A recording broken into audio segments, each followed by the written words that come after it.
brings together 1.3 billion people on the African continent. It also brings together all the regional economic communities. In other words, it ensures that there are economies of scale. It essentially takes previously small, fragmented economies and creates a single African market for trade in goods and trade in services. Additionally, it will bring together other areas of economics, such as investment, intellectual property rights, and competition. So far, we have 54 signatories to the agreement. We have 43 state parties, and the agreement entered into force in 2019. But what does this legally mean? It means that there is an overall treaty providing for an open market in Africa.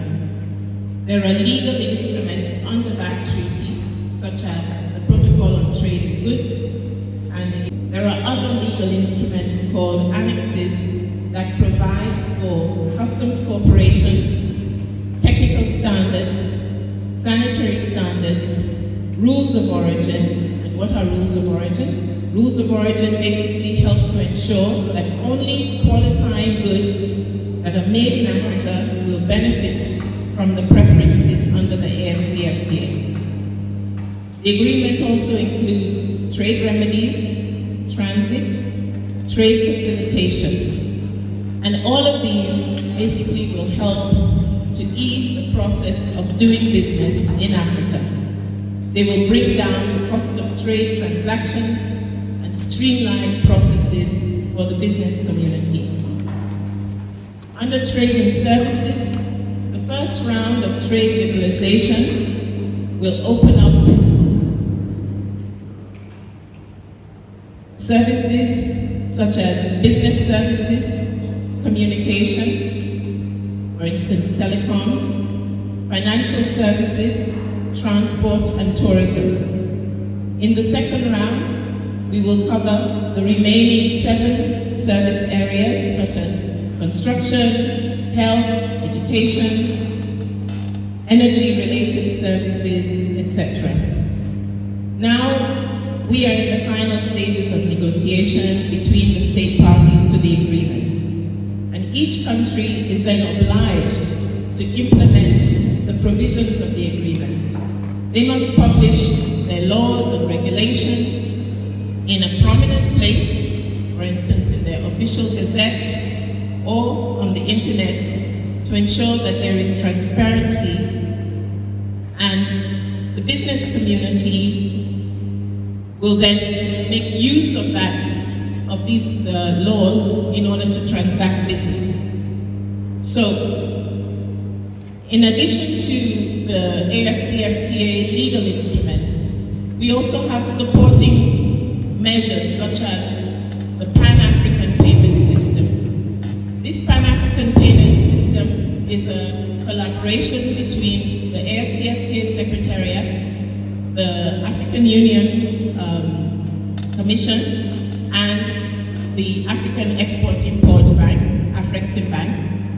That will enable any business person to pay for goods and services in their local currencies, and those local currencies will then be convertible into the local currency of another. So for instance, if you're a business person in Ghana and you want to transact business with a supplier in Burkina Faso or in Angola, you pay your cedi, and the person in Angola receives their peso, the person in